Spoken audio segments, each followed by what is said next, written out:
ஊழல் லஞ்சம் தேசிய மயமாக்கப்பட்டுருச்சு. நீங்கள் படிக்க போகணுமா பணம், என்ன தொகையை கட்டி என்ன கல்வியை கட்டுறா என்ன வேலைக்கு போகலாம். இது அப்போ கல்வி அறிவை வளர்க்கும் கல்வி. இங்கே பாருங்கள், ஒரு நாட்டின் எதிர்காலம் அந்த நாட்டின் வகுப்பறையில் தான் தீர்மானிக்கப்படுதுங்கிறான். அந்த வகுப்பறை அறிவு கருவறை இல்லாமல் வர்த்தக அறையாக வியாபார அறையாக மாறிடுச்சு. இவ்வளோ கட்டினா இவ்வளோ படிக்கலாம், இவ்வளோ படித்தா இந்த வேலைக்கு போகலாம்.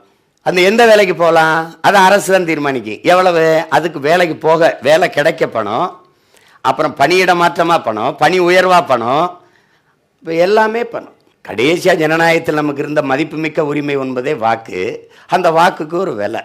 வாக்கை விற்கிற சந்தையாக மாறிடுச்சு தேர்தல். மந்தை விற்கிற மந்தைகளாக மக்கள் மாறிட்டான். வாங்குகிற வியாபாரியாக அரசியல் தலைமைகள் மாறிடுச்சு. இப்போ இங்கே என்ன பண்ணணும்னா அடிப்படையை தகர்த்து வேற ஒரு நாடு கட்டணும். புரட்சி என்றால் என்ன அப்படின்னு உங்கள் வயதில் இருந்த ஒரு புரட்சியாளன் 22 வயசில் நாட்டின் விடுதலைக்கு தூக்கு கயிறில் தொங்கி மூச்சை விட்ட புரட்சியாளன் பகத்சிங்கிட்ட கேட்குறாங்க. 22 வயசுக்குள்ளே அவளை எவ்வளோ முதிர்ச்சியாக சிந்திச்சிருக்காங்க. புரட்சி என்னால் என்ன பகத்து?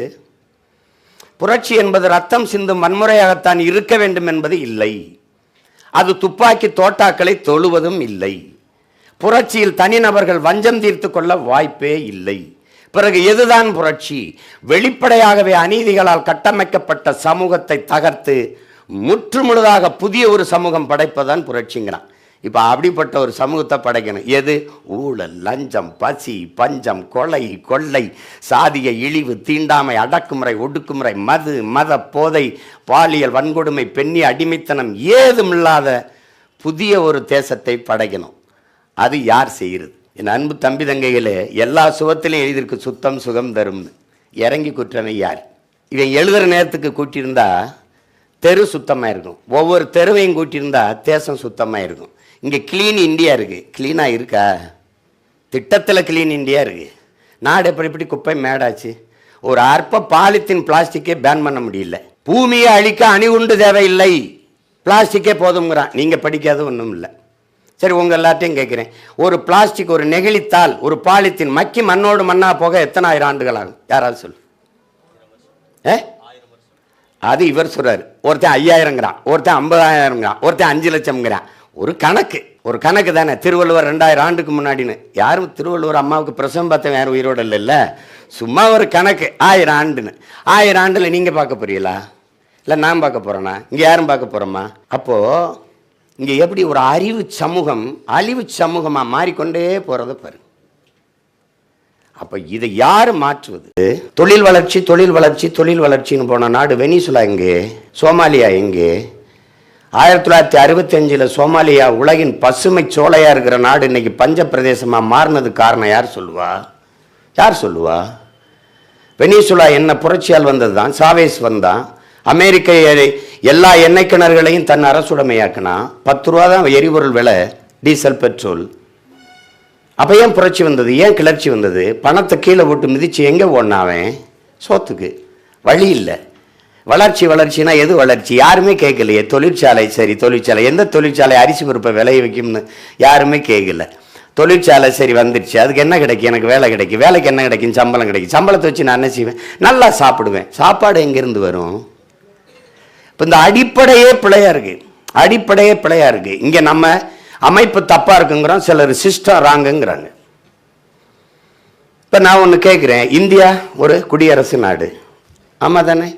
குடிமக்களின் தலைவன் யார்? சரி, குடிமக்களால் தேர்வு செய்யப்படுறாரா? அப்போ என்னது குடிமக்களின் ஆட்சி?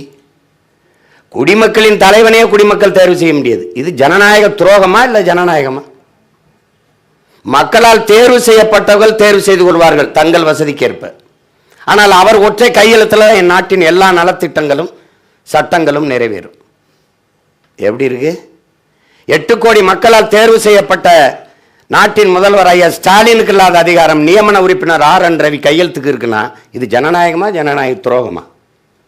யாராவது சொல்லுங்க. நான் மக்களின் நலனுக்காக சட்டத்தை நிறைவேற்றி அனுப்புனா அவர் கையெழுத்து போட்டால் தான் செல்லும்னா இந்த நாடை எங்கே கொண்டு சேர்க்கிறது சொல்லுங்க. உச்சநீதிமன்றத்துக்கு ஒரு வழக்கு வருது.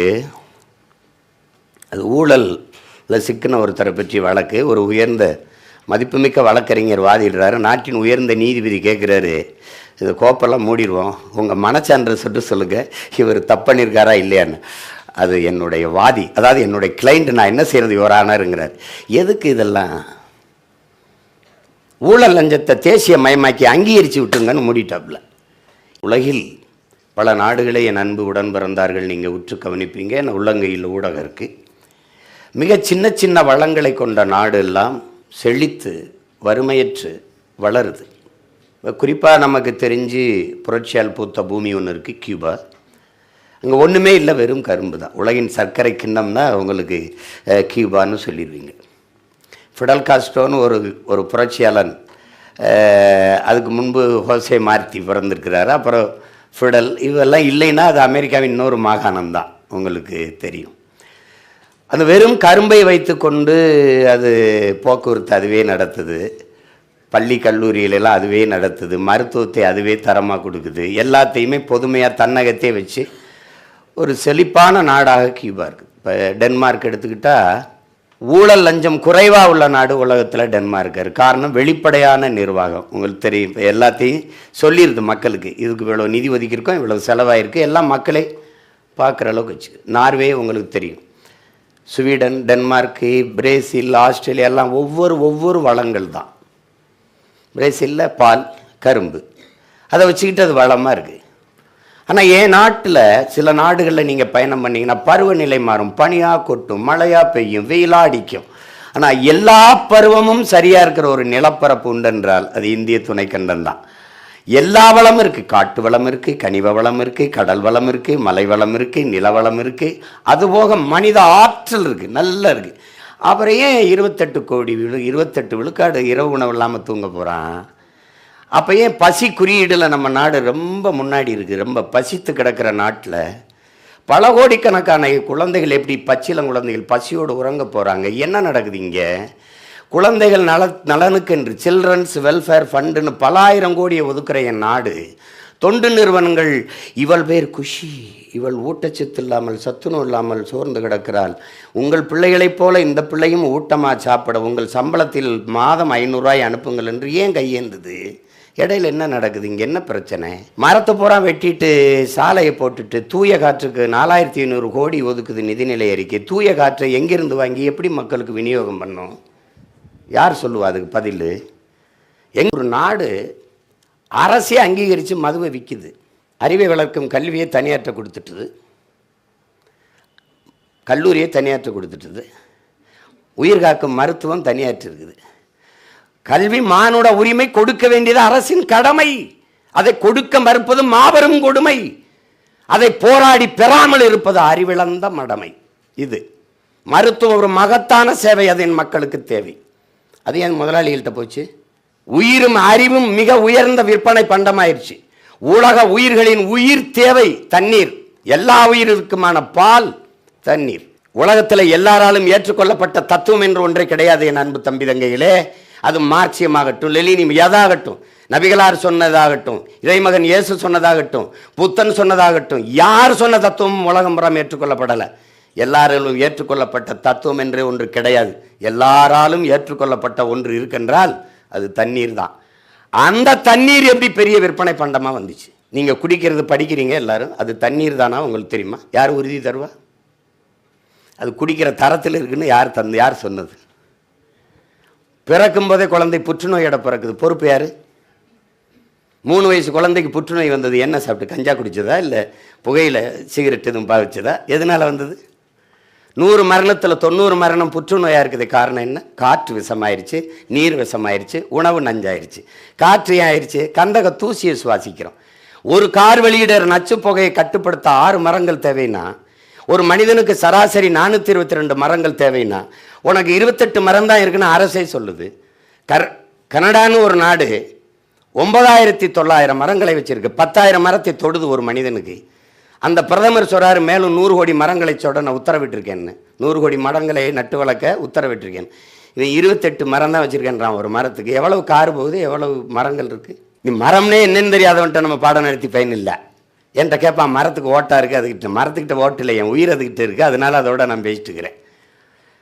மரம்ங்கிறது நீங்கள் எல்லா உயிரினமும் உலகத்தில் நச்சுக்காற்றை சுவாசிச்சுட்டு, எல்லா உயிரினமும் நற்காற்றை சுவாசிச்சுட்டு நச்சுக்காற்றை வெளியிடும். கார்பன் டை ஆக்சிஜனை சுவாசிச்சுட்டு கார்பன் டை ஆக்சைடை கரியமில வாயுவை வெளியிடும். ஆனால் மரம் செடி கொடிகள் மட்டும் நச்சுக்காற்றை சுவாசிச்சுட்டு நற்காற்றை வெளியிடும், ஆக்சிஜனை வெளியிடும். இந்த முரண் இல்லைன்னா உலகில் எந்த உயிரும் வாழ முடியாது. மரமும் நம்மளை மாதிரி நல்ல காற்றை சுவாசிச்சுட்டு நச்சுக்காற்றை வெளியிட்டா எப்படி வாழ்றது? அப்போ அந்த மரத்தின் அருமை தெரியாமல் நீ மறந்து போனீன்னா எப்படி? அப்போ இங்கே தலைகீழ் மாற்றம் தேவைப்படுது.